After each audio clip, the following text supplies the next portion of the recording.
Black Panther spoilers. Tons of Black Panther spoilers. Ridiculous amounts. All of the spoilers. Literally every spoiler. Today. Only today. Well, maybe for a while. We thought we like to spoil things. Yeah. Anyway, this episode. What's the name of our podcast again? I always forget the name It's that one about drinking afternoon. That's not the name of our thing. I don't know. We have been off for far too long, and I forgot how to pod, and I think you forgot how to cast. That's okay. That's a shame. This is Don't Feed After Midnight. I'm Steve. And I'm Mike. And we're going to talk some Black Panther. Yeah, buddy.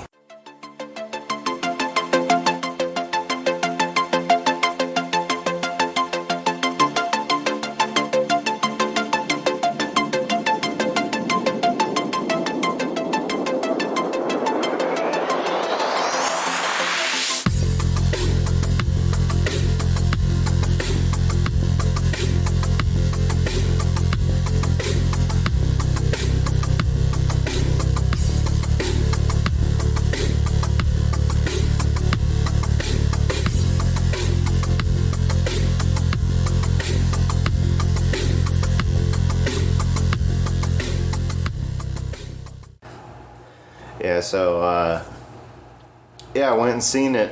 What was it, a week ago it's now? Not appropriate English. No, it is though. I'm from Mississippi. Okay? You're such a liar, Faith. You're from Detroit. Oh yeah, true. So you went and saw the Fantastic Four's best creation. Yep. You know. It's created Rise of the Silver Surfer is the best Marvel movie. Don't at me. Horrible. Yeah, exactly. That immediately started. Right. I didn't kill you. You're a horrible person. But, so about a week ago I went and seen Black Panther. And, where should I start? Expectations. I'll just read out. The first black superhero, mainstream comic. Right. Yeah, let's start reading Wikipedia The page. very first. Well, it came out in 66. Created by Stan Lee. Expectations going in, I was expecting something along the lines of how, I don't know, maybe something like Iron Man 1 went about. Not like the dude that's not really a hero yet becoming a hero, because obviously we already seen him as Black Panther in Civil War. But yeah. I expected him to like kind of come into his own the same way Iron Man did in his movie. Mm-hmm. It was like pretty much centered on him. Primarily. Yeah, and making sure his character is grown in that first movie. But was it not focusing on him as much? It focuses on everybody. It does a really good job of storytelling.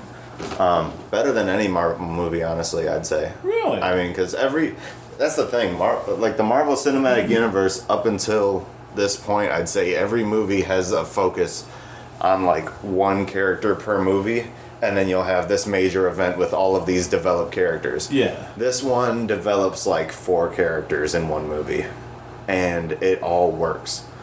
That's pretty cool. Yeah, my expectations as far as story went was like, dude becomes a king, like gets his suit on and becomes the hero and the king at the same time, so he's got to balance politics and shit with like the bad guys overseas that are fucking up the world.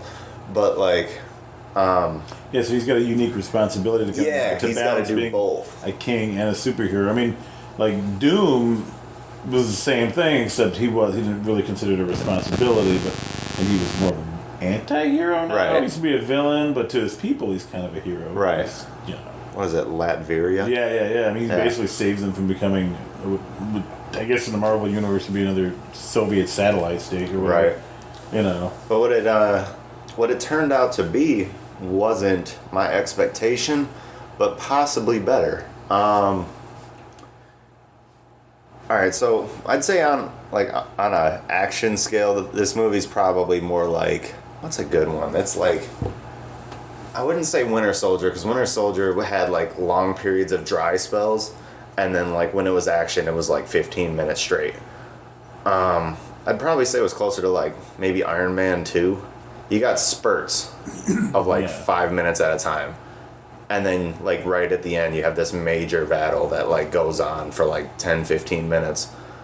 But in between, it's all character development. So, like, the movie kicks off with 1992 in Oakland, California, where ironically, and this was definitely on purpose, the Black Panther movement started Yeah.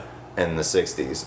And so they start there, and all you see is a couple kids playing basketball on the court, like underneath this apartment complex. And the camera shoots up to like the top room, and it goes in, and there's just a couple gang banging dudes, like with guns and money and whatever else, just laying out. Just being normal. Just being People dudes from with. Oakland in '92. I mean, honestly. And you get a knock on the door, and the dude's like, put the guns away. Like, he's like telling his homie, like, dude, put the guns away. Like, go see who that is. So he's got his gun still, but he tells his boy to go put them away, and he'll just keep guard. Yeah. Friend goes over to the door, and Wakandan guards are there, and they're like, The females, right? yeah, they're Cool. like bald chicks that are like really badass looking, and Awesome. like they got spears and shit. They come in, they're like, we're gonna come in and we're gonna ask you a question or two or something, and they're like, shit, I'm not gonna say no to this Yeah. crazy bitch. Yeah. She's gonna spear my ass. I'm not trying to die to this. Looking And like that crazy girl from Conan the Destroyer. Ah! right, and they reveal that both of these guys that are, well, first they reveal that one of the guys, the guy with the gun, is T'Chaka, Black Panther's dad's brother. So he's His uncle. So he's T'Challa's uncle, No. and he was sent there, like, it was almost like he was sent away as if they didn't want him in Wakanda, but they didn't want to say that. Yeah. So they gave him an excuse to give him a mission. Yeah. Quote unquote. So he goes off to the States, and he's like the ambassador secretly. Like, he's just basically keeping watch on the Western civilization and seeing what's playing out. Like, well, T'Chaka comes in, and he's like, hey brother, happy to see you and all this, and like they're all hugging and shit. He's in his full Black Panther outfit. Yeah. And I mean, the mask is off, but he's like, you know, how have you been and this and that? And he's like, what are you here for? And he's like, well, about 15 tons of vibranium just went missing, and we have no clue how this man figured out where it is, how to get there, what like to use and this and that. Yeah. And this man escaped, and he made it back to the Americas. And the guy's like, oh, that's a shame. Like, I don't know how that happened. And right out the gate, like, T'Chaka knows this dude, like, sold him out. Yeah. He totally told, was it Claw? He told Claw, like, everything. He told him about the fact that Wakanda's hidden, how to get there, what the mine's like, and how to get into that without being seen. And so Claw went and did that, came back with a bunch of vibranium, and started selling it black market. Now, at this point, though, the guy who plays T'Challa's father is actually the actor who plays his Real life son. But Yeah. he does look like... Because, He looks just like him, just not as wrinkly, obviously. That's crazy. But That's cool. They got it's the guy's really cool. The actor's son to play the younger... Play him as a younger man, and it's Pretty cool. so sweet because he was the king at that time, and he was just as young as T'Challa is in this movie. So like, it just works. It's interesting. You know, the Marvel universe, I mean, T'Challa, by the time he met the Avengers, was already hidden king for a long time. Yeah. Because his father had died when he was young, like 12 or something. Yeah. So that's another difference. I like this spin on it though, because it gives them that father-son relationship that was like kind of missed out on. Yeah, it's true. You know, that's something I'll get to in a minute. The T'Chaka knows that this dude totally sold him out, so he's telling him, he's like, look, there's only a couple ways we're gonna go about this. One, you do it my way, or two, you do it the bad way. My way, you're going to Wakanda right now, and you're turning yourself in, and you're explaining to everybody why you sold us out, because we know it was you. Yeah. And he's like, and what of my son, and what of my wife, and this and that, and he's got a son in the States, and his wife is American, so he's like, you're gonna leave them behind, like, that's not right. Yeah. And he's like, they're not our problem. They're not Wakanda's problem. We don't bring other people's problems into Wakanda. And he's like, oh, well. It's a dick move. Yeah. And it kind of like skips forward shortly after that. But then you see a Wakanda ship fly away from this project building. And one of the little kids on the basketball court looks up and sees it disappear into the clouds and then take off. And he's like, oh, that's cool. Don't hear from that kid for a minute. It jumps to post-Civil War T'Challa on a mission. And he's going to go, who's he rescuing? He's rescuing his ex-girlfriend. And she's in like Nigeria or something. And she's on like a, do you remember a while back when them Nigerian girls were like taken hostage or whatever? It was like 12 of them. Yeah. They kind of played off of that. There were 13 girls in this truck, and the 13th one was Black Panther's girlfriend or ex-girlfriend. Yeah. And Black Panther shows up, and it's that scene from the trailer where he drops and throws them magnetic ball things at the trucks. Yeah. And he totally just like sabotages their whole shit, and then takes his girl, and then she tells all the 12 girls like, you didn't see any of this, you didn't know this happened. Yeah. Okay, just go, you're free, and that's it. Walk away. And they're like, thank you, and that's it. Yeah. You don't hear from them again, but it was a cool little nod to recent history. But yeah. It happened again recently too, though. Yeah, it's kind of fucked up. Yeah, it's happening a lot. It's terrible. But then he goes to Wakanda. He takes her to Wakanda, and she's like, why are you bringing me here? And he's like, you're doing your little spy ops, but my dad just died. Like, ooh. I gotta become the king. And I wanted you to be there for the ceremony. And it's his ex-girlfriend, so it's like... Is it tension? Yeah. Yeah. That's where that line comes from. Don't freeze. And he's like, I never freeze. The whole reason that line exists is because that chick knows about the ex-girlfriend and that situation. So she's like, don't freeze up when you see her because we're on an important mission. And then he totally freezes. she's like, what'd she say?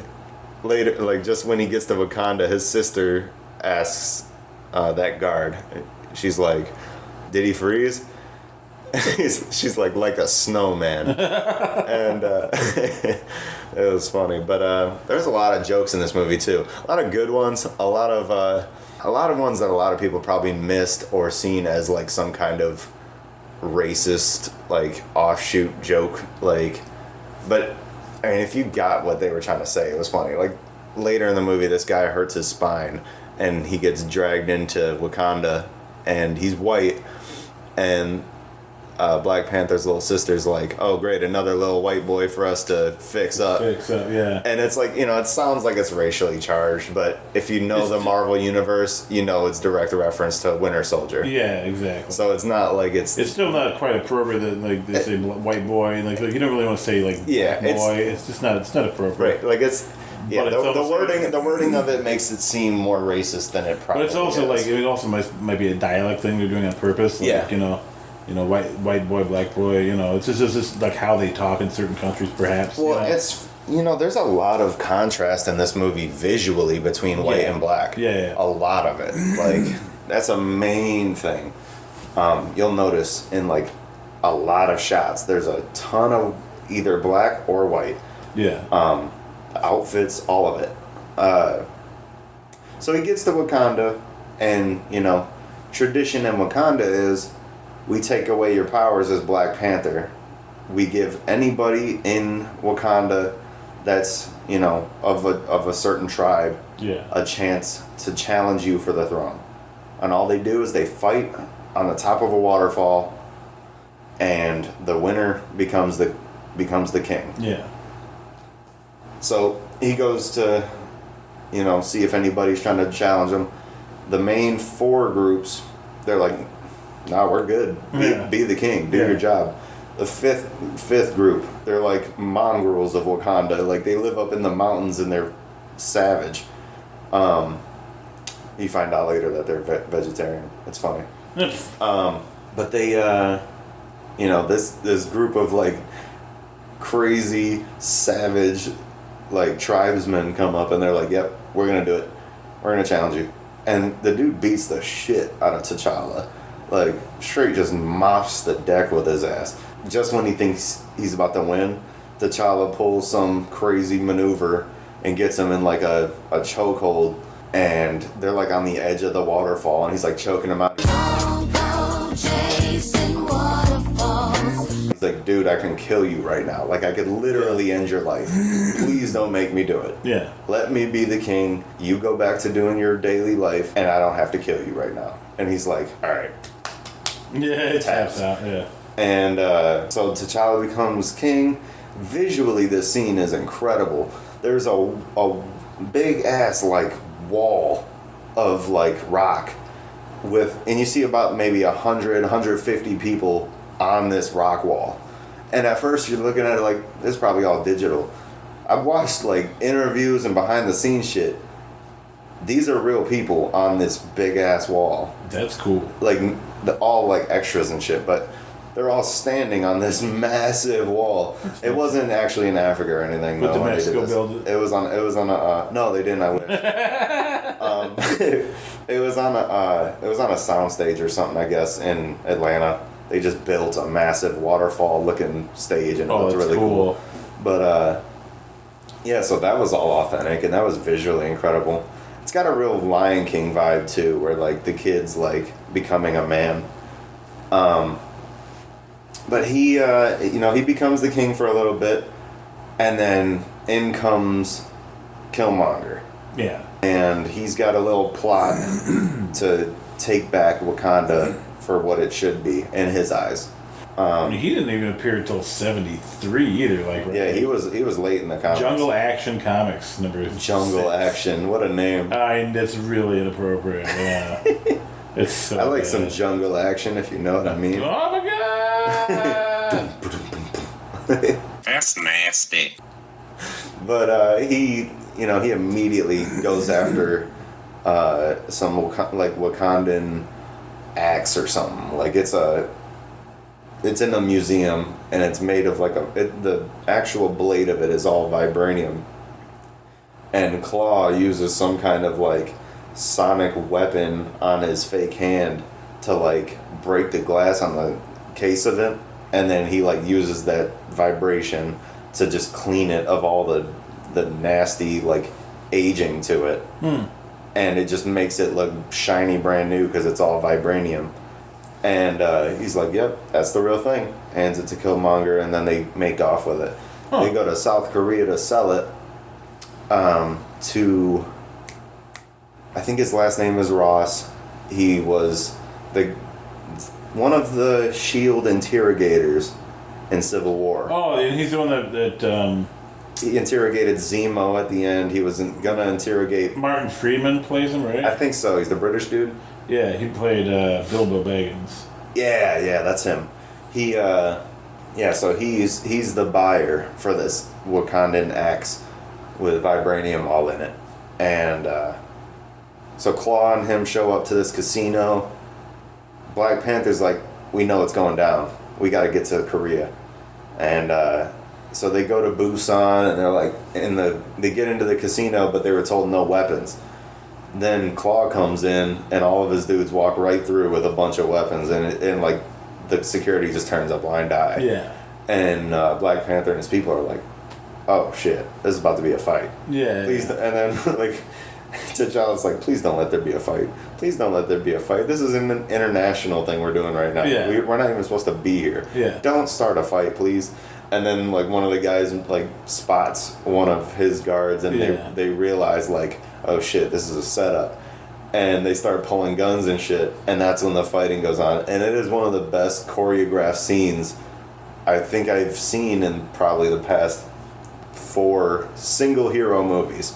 It was just so cool because he reveals he's got like a Wakandan vibranium drill modified and turned into a gun. So instead of drilling, it shoots. Shoots like that's like a sonic blast. So it's kind of similar- like the same thing that happens in the trailer when like he explodes that energy, that purple like orb like of energy. It's like the same type of energy, but he's shooting it out of his wrist gun. and it looks really cool because his hand like splits in half and then like opens up and the gun comes out and just blasts. T'Challa activates his little necklace suit. He has his sister utilize this new technology she has where all you need is like a vibranium link to a vehicle and she can simulate the entire vehicle, and like all she has to do is sit in a seat and then a steering wheel will appear and the gas pedals will appear and she can drive whatever car that vibranium just linked to, and she gets a full scale view of what's around her and everything. That's crazy. It's nuts. And so she takes this car that he sticks this sensor to, and she's back in Wakanda driving this thing in real time while he's like riding it and doing all this crazy stunt shit. Yeah, they just chase down Claw for a good minute, and he finally catches him and he goes to kill him or whatever, but then he's like, damn, one of my boys back in Wakanda told me, don't kill Claw when you see him, bring him back so I can get my own revenge for my parents that he killed back in the day. Oh. And it adds this new layer to the story. Like, that's an awesome thing about this movie. You got like easily 10 characters to pay attention to in some way, shape, or form. There's 4 main ones. There's Black Panther, Killmonger, Black Panther's sister, and then you got this agent from S.H.I.E.L.D. Yeah. And like, they're the main ones that get some sort of background telling or explanation for what their part in the story is. But like everybody else, they'll still jump in for a second and have their layer to the story, and it's great. So they get Claw, they capture him. While he's in the facility getting interrogated, Killmonger shows up, blows a hole in the wall, pulls Claw out, takes off. He takes Claw to an airport. They're gonna go fly somewhere else. They don't really say, I don't think. But right before they do, Killmonger just kills like everybody and shoots and kills Claw like on the spot. And I mean, it's not that quick. Like Claw's the one to survive at first, and then he like dives off and starts shooting back, and it doesn't last that long. But it's not like quick and done. And Claw's dead. It's like they draw it out. No, yeah, they would have to. I mean, Andy Serkis is too good to kill off in half a second. But You don't have any friends. Nobody likes you. they killed him off, and it was kind of, I don't know, it was kind of polarizing for me because it's like I really love his inclusion in the Marvel Cinematic Universe, so I'd hope they bring him back in some shape or form. well, Claw. Yeah. Well, the thing is like Claw's in the comics. He's, as far as I remember, he's primarily like comprised of sound. He's literally made of sound. So I'm not really sure how exactly. That would be interesting though if like the Infinity Stones come into play and he gets brought back, but he's like, he actually is just the embodiment of Claw, but he's all sound. Like he's all vibration as a physical form. That would be cool. I think Infinity War would make that possible. I mean, he was like for a long time. He appeared like a long time ago. Yeah. In the comics, I mean, he was part of the Intelligentsia, the Frightful Floor, Masters of Evil, Fearsome Foursome, former ally of Solar, I don't know, Molecule Man and Doctor Doom. But he's a lackey most of the time when he's with like Doctor Doom and stuff. But it's interesting because like he's a human mutate. He's physically converted to sound by a weapon of his own design. So you got to wonder if if they could like play that into it somehow, because you can't just kill off a cool character like that. You got to do something with him. Like, yeah, very rarely do they do that. Yeah, I mean, he came out in 1966. He's got a pedigree. The dude's been around a long time. I mean, like a lot of people were like bullshit when they pretend killed off Loki and what was it, Thor 2? Yeah. So he could have just, and then he totally came back. Because I mean, you can literally chop parts of Claw off. Like you can sever his head and he'll still live, and you just carry the head around. I mean, he's comprised of solid sound. It's really strange, but he's literally made of sound. Yeah. So. Yeah, I don't know if they're gonna explain it that way though. It's kind of funky because he got chopped by Ultron. He didn't regen because he built an arm in place because he never regened.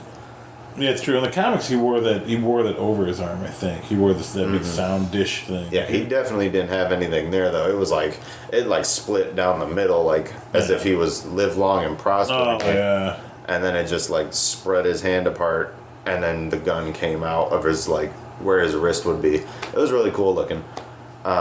So they kill him off. I'm air quoting that because I don't know if he's actually dead. I don't know if anybody's actually dead. He body bags Claw, and he drags him all the way to Wakanda, and like he threw him on the plane and then flew to the outskirts. One more thing I gotta add before we keep going is that in the comic, Claw killed Black Panther's father.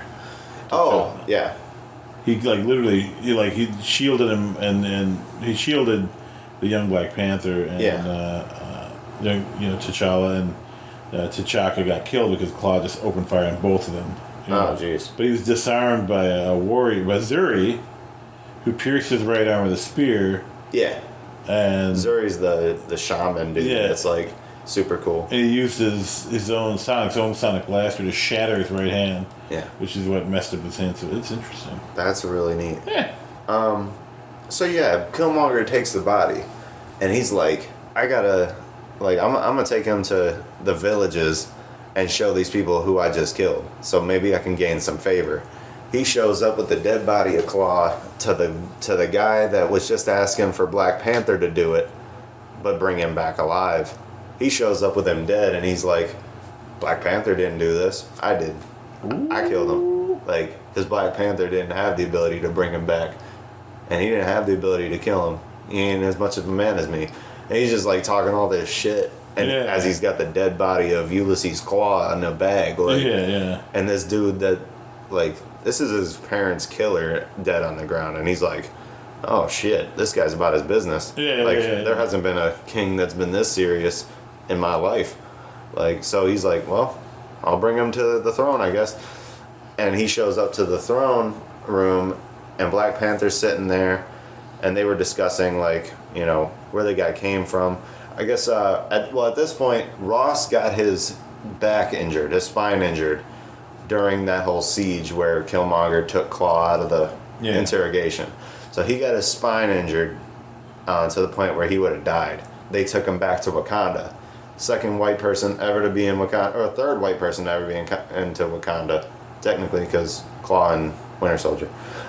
So he's the third white man to be there, and it's because he's severed spine, and he did it while trying to save a Wakandan. So they were like, well, he's our responsibility now. We owe him. So he's there, and he knows a bunch of shit about Killmonger's background. Like, he was a soldier in Afghanistan. He was ex-CIA. He was all these crazy death squads that he was in. And he was like, you know, this was his specialty. They would send him to countries when he was in the CIA, and he would destabilize them. Like, he would have them do shit that they weren't supposed to do, and then the countries would fall. It was like his job. Like, he's known for this. So watch out for whatever he's going to try to pull.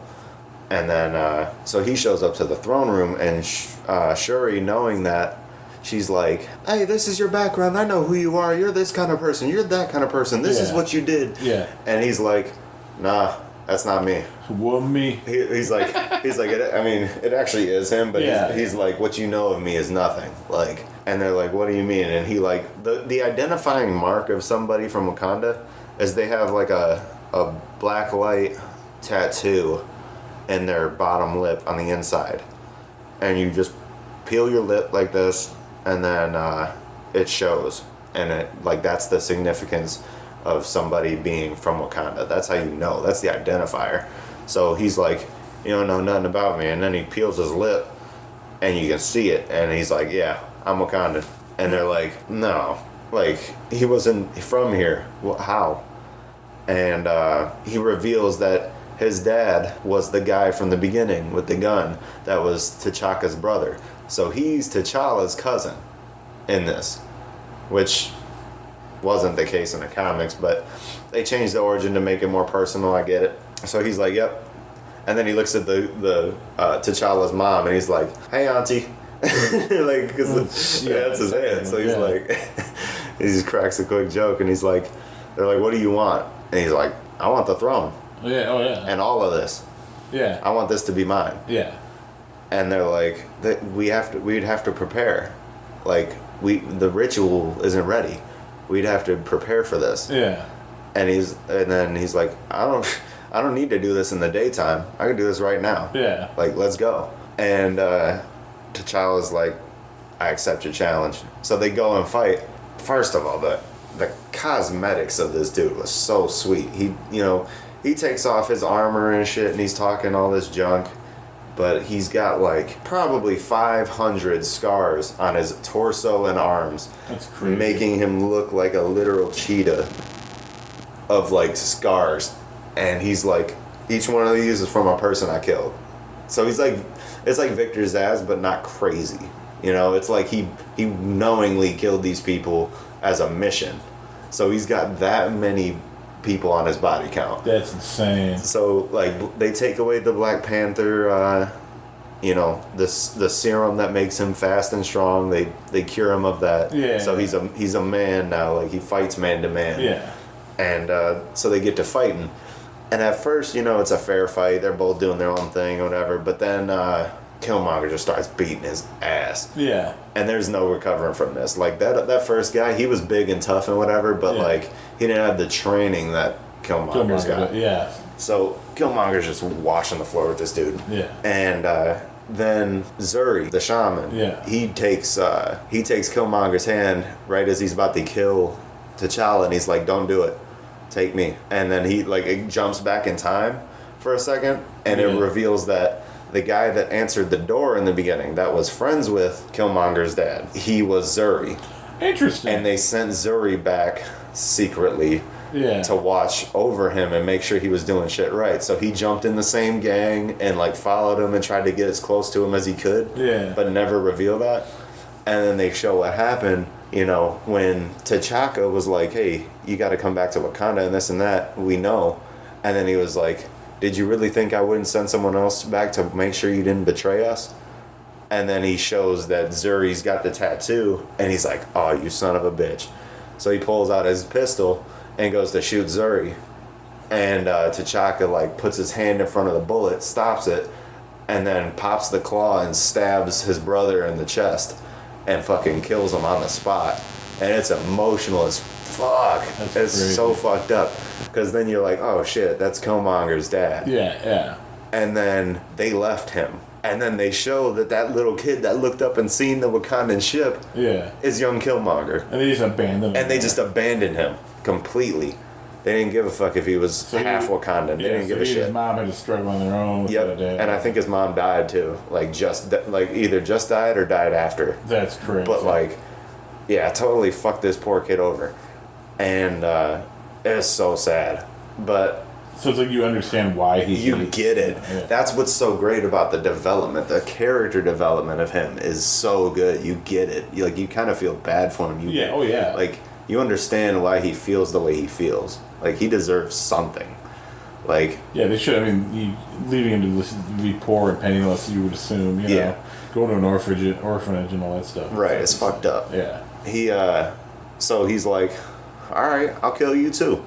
And then kills Zuri on the spot. Forrest Whitaker dead. Holy shit, it's fucked up. Whitaker, no. And then he picks up Black Panther and fucking throws him off the waterfall completely, and it's hundreds of feet up. So it's holy shit, he's probably dead. He did as hell. So he goes through. He hits the water, and you're like, ah, shit, that's over. But it's a hero movie, so you know that shit ain't over. The lights come on. Right, it's fucking over. The credits hit. I'm like, what the fuck? The first black hero, and he couldn't survive. Horrifying.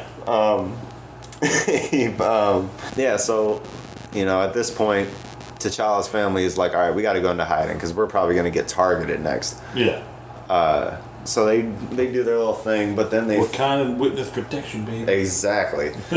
They find out though that the mongrel savage tribe, one of their fishermen that goes down into the valley, found T'Challa's body floating, and they dragged him up to the top of the mountain and put him on ice, literally, because he was verge of death. Yeah.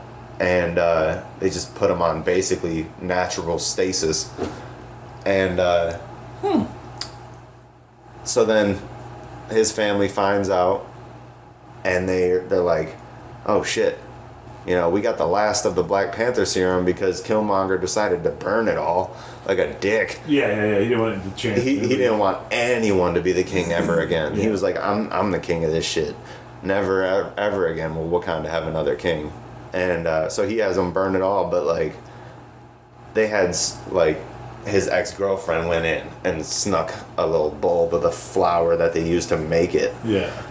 And so they were originally going to have the leader of the Savage tribe take it and become the new Black Panther. Yeah, because he almost won before. Yeah. So they were like, he might be strong enough if he takes it. Well, they find out, he's like, well, let me show you something first before you do that. Yeah. I got your son, and he's alive for now. I think that super serum shit you guys give him, that'll be what saves his life. So they're like, all right, sweet. Cool. So they totally save his life. He gets up and they're like, well, shit. Killmonger's just running shit now. We got to get back and we got to really fight. It's been 4 hours. I mean, seriously. It's been, well, I mean, how much time has passed? Like, by this point in the movie? Yeah. Well, I mean, I figure if the movie's 2.5 hours, I'd probably say at this point it's an hour 45. You got 45 minutes left. I mean, since they found Black Panther and put him on ice and stuff. Oh, not that long. Movie time, a couple days. Not that long. Yeah. I'd probably say it was a day. Oh, okay. So he has a... But he's still fucked up, big time. Yeah, but Killmonger hasn't really had a chance to consolidate his power or anything yet. Well, that's the thing. He's playing shit quick, fast. He's like, I want you doing this. I want you doing that. Get this ready to happen. Like, I'm doing this shit tomorrow, and then I'm doing that the next day.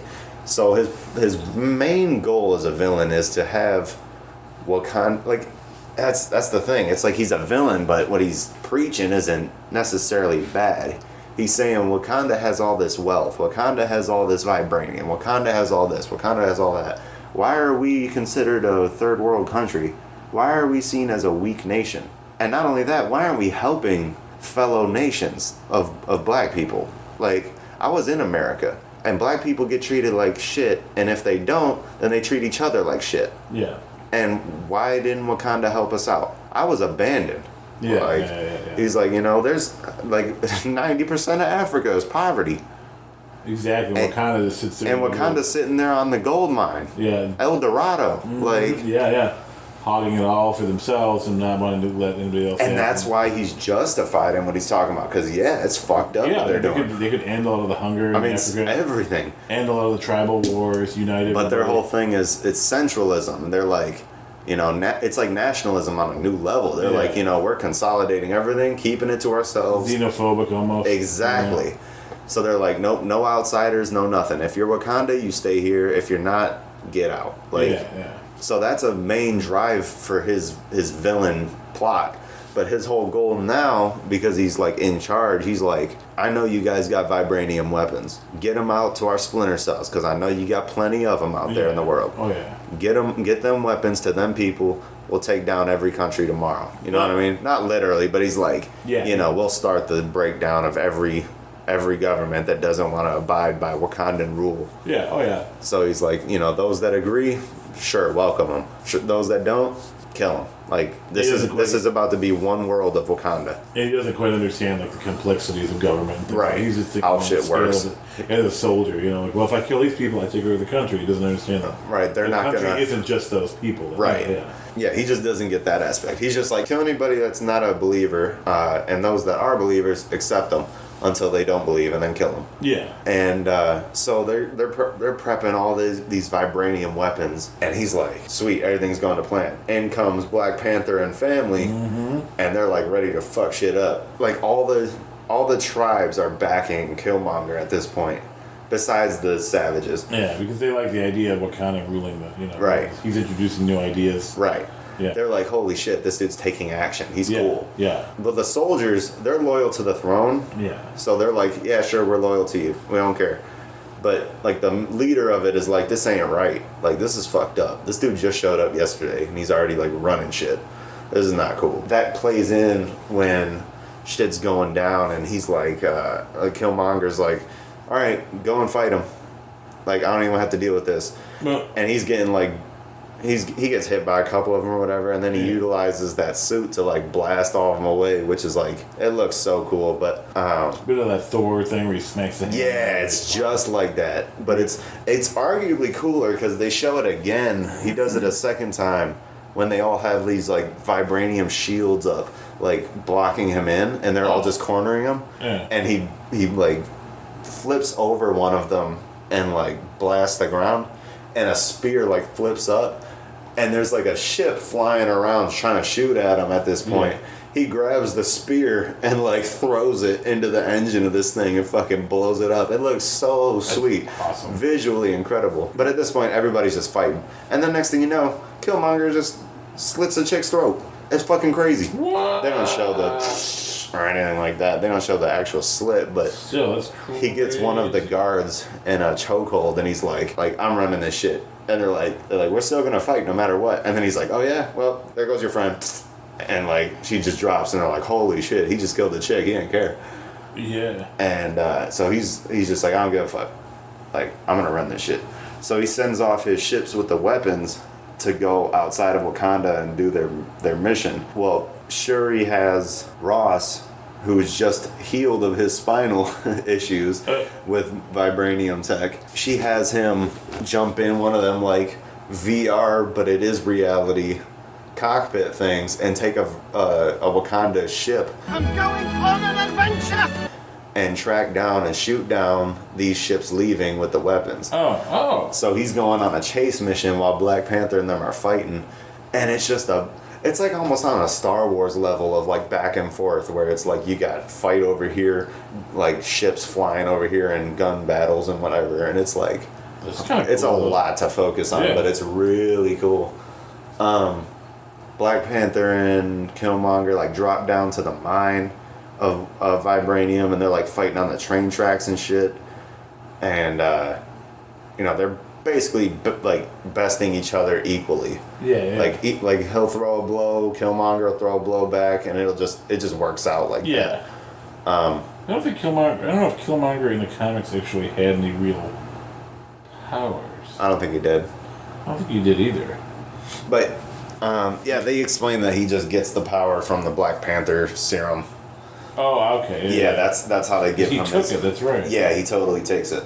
But they show Ross takes out most of the ships. There's like one left, of course, and he's chasing it for like 5 minutes, of course. Yeah. And Black Panther's like, he tells Shuri to like turn off the sonic emitter, or no, turn on the sonic emitter for the train system that they're on, because it'll shut down the vibranium tech that's on them, and it'll basically make it a bare bones fight again.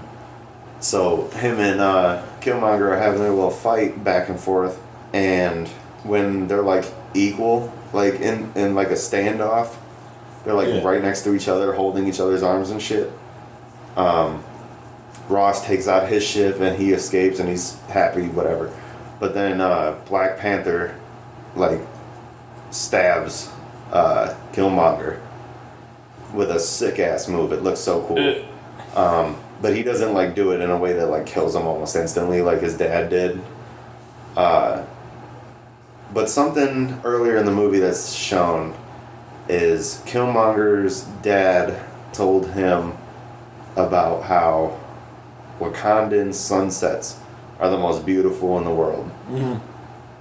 And so as he's dying because of Black Panther's stabbing him, Black Panther's like, I'm going to take you to the spot that your dad's talking about. Yeah. And it's almost like Pride Rock. Like, it's like, oh God, it really, it's a total Pride Rock moment. And he like looks out at the sunset, and he's like, he has this really deep quote where he's like, Black Panther's like, we can save you. And he's like, no, let me die, because you guys are just going to imprison me anyway. He was like, and let me go out like my ancestors that jumped off the boats, because, I'd rather be dead than in bondage. And it was a deep ass line, and everybody in the theater around me was like, oh shit. And it's like deeper meaning. Even though he's Wakandan, so he didn't really have to deal with that. Yeah. It's one of them things where it's like you get it. You get the message there. Yeah, and really that's Wakanda like goes back into from what you see, Wakanda goes back into its old ways. Like T'Challa takes over again. Yeah, everybody's like, "Sorry, dude." Right, like pranked. Like, yeah, right. Yeah. Oh God. There's no repercussions for backing the wrong guy, really. Well, they turned on him last second. It was just a minor part of the battle, though. Yeah. It wasn't like a major thing when they turned on him. It was like, Use my very useful MarvelWikia.com skills, and I found out that Killmonger did have powers. Actually, he took a synthetic version of the heart-shaped herb. Oh. And so it gave him peak. Well, that's what the flower is in this movie. It's basically the heart-shaped herb. It gave him superhuman sense and peak human physical abilities, just like Captain America. Yep. Yeah, that's exactly what they turned this flower into. It's interesting. It's just the heart-shaped He herb. can like see in total darkness as if it was a sunny day. It's so He sweet. can hear really good. Interesting. He can memorize tens of thousands of scents and track them to the exact location. He can smell fear. Detect if someone's lying by a change in body odor. Mm-hmm. His sense of taste is sensitive to the point that he's able to taste the exact ingredients of any particular food. Oh my god. He's got peak human strength. He's not superhuman, but much stronger than the average human, so he can lift just under 800 pounds. Right. He can run at 35 miles an hour. Right. He can exert himself for an hour before fatigue. So he's just a beast. Yeah, basically, yeah. I mean, it's insane. He can recover from physical injury pretty good too. Huh. Interesting. So it's basically just it's like He's like Cap, but just a little bit better. Yeah. No, he's not. He's not as strong as Captain America. Well, I'm saying as overall, because he's got like night vision. He's got like totally. He's got a bunch of other things that Cap doesn't. But like he's still fast and he's still strong. So it's like. He also has a genius level intellect, which is interesting because he has a PhD in engineering and an MBA from MIT. So he's very smart. He's also got whatchamacallit. Well, besides being able to fight, obviously he's a good political leader. I mean, Cap can inspire people, right? But in politics, he always seems to fail. He doesn't know how to play the game. Right. He doesn't know how to manipulate people. So he just tells the truth, and then once he tells it to us, people are like, "Man, this guy sucks. This guy's a buzzkill." Yeah, right. Yeah, there's like there's two post credits to this movie, I think. Oh yeah, pretty sure. The first one is mid credit, and it's T'Challa at like a United Nations meeting or something of that ilk, and all these people are standing gathered, taking pictures and shit. Like, holy shit, Wakanda's actually here. Like, they're never here for this. Like, they avoid this like the plague. And he's like, far too long Wakanda has stood back and let the world do its thing, and we didn't share our wealth, we didn't share our technology, we didn't share any of it. And today that changes. And some guy in the back asks, like, but isn't Wakanda a third world country? Because no one knows. Yeah. And then he just smirks, and it kind of like goes back into the credits. So it implies that he's like, well, I mean, not even implies, he just straight up says that he's gonna be giving out his vibranium tech. He's gonna be helping the world by giving them the knowledge. Hopefully starting with Africa, Oh wait, there were 3 post credits. 3? Yeah, so I thought there was only 2. Well, I mean, there's 2, but then there's one that I don't remember if there was credits before it happens or not. That's the thing. Oh. It was either the final scene or it was a post credit. But Black Panther goes back to that apartment, and it's like condemned, and the one from the beginning in Oakland. Yeah. And it's all condemned and shit. And Shuri makes this joke. She's like, "You said you were bringing me to California. I thought you meant like Coachella or something." But then he's like, "This is where Killmonger came up, and this is where our father kind of like abandoned him, and this and that." And she's like, "Oh well, that sucks. Why are we here?" And he's like, "Because this will be the first Wakanda outreach center for children." And so he turns this old apartment that signifies so much failure from Wakanda's part. Like, oh yeah. And he has all these kids playing basketball on this court, and he's like, "We're gonna show these kids what the world could be." and what what their part can be. You don't have to live in technically a third world country to be in a third world. Right. You know, like, I mean, we know that from growing up in Detroit. Right. We saw some seriously It's fucked up. horrible fucked up shit. So the first thing they show is the first thing they show the kids is a Wakandan. It's like a Quinjet, just Wakandan, and the kid's like, "Whoa, it's a spaceship Bugatti." And then he's like, funny. you hear one of the kids whisper like, what did he say? He's like, "Yo, let's take it apart and strip it." Oh, Jesus Christ. And then Sherry's like, "I wouldn't do that if I were you." And then he's like, "Oh, who are you?" She's like, "Don't worry about who I am." And then she goes into a story of like just cool shit. Yeah. And Black Panther is just like, yeah. And then this little cool kid comes over and is like, "Is that yours?" And he's like, Yep.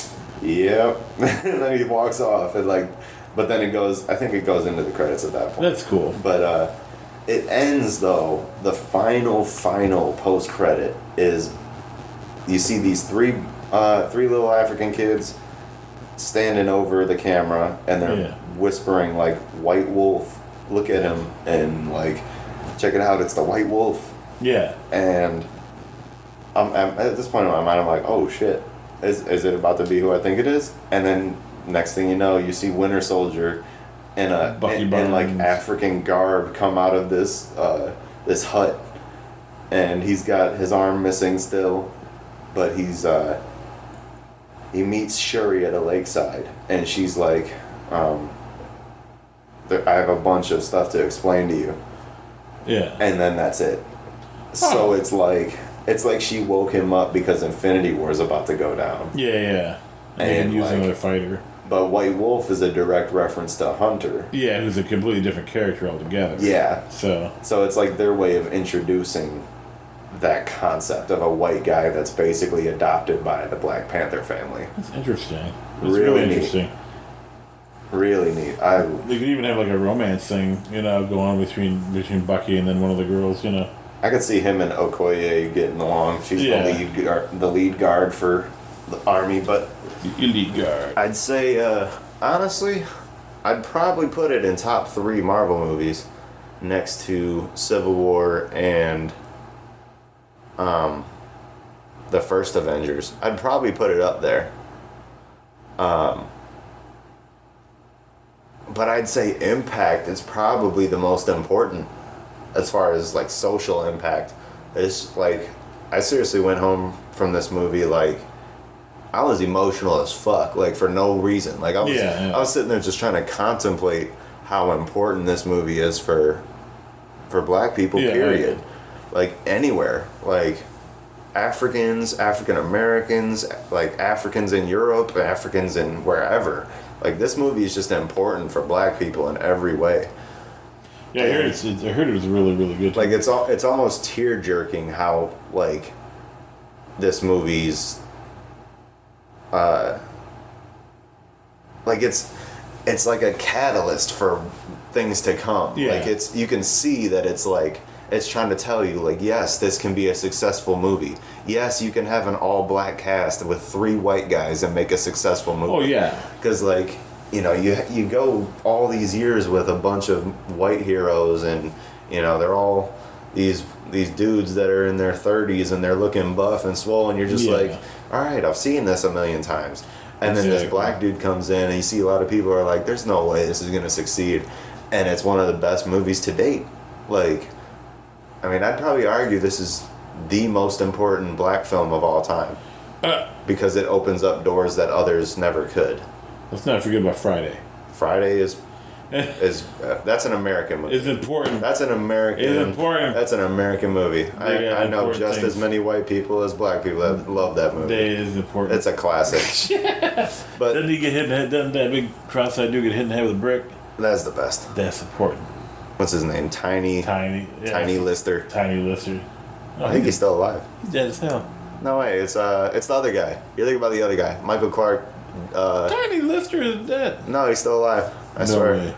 I'm looking him up right now. Michael Clark Duncan or Douglas, he's dead. Tiny Lister Jr. He's totally alive. I swear. What the hell?